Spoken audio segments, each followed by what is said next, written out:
Hello everyone, welcome back to our channel Guide Hub. In this video, we will be learning how to remove profile picture on Fiverr.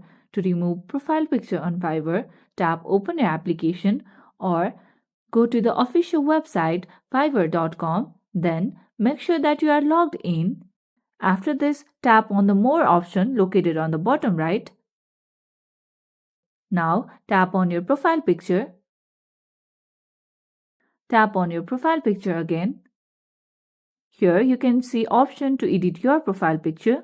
You can choose your profile picture from your gallery or click a picture from your camera, use lenses. Right below that you will see remove photo option.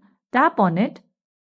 Then this pop-up message will appear that says your contacts will not be able to see your picture once you remove it. If you are confirmed, tap on remove photo. And here you go, you have successfully removed profile picture on Fiverr. Once you remove your profile picture, it will be replaced by the default avatar. Remember, this does not affect your messages or account functionality in any way.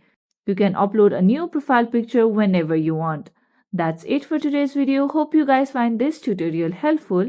If yes, don't forget to like and subscribe to the channel. Press the bell icon so you never miss out to our videos. Goodbye till then.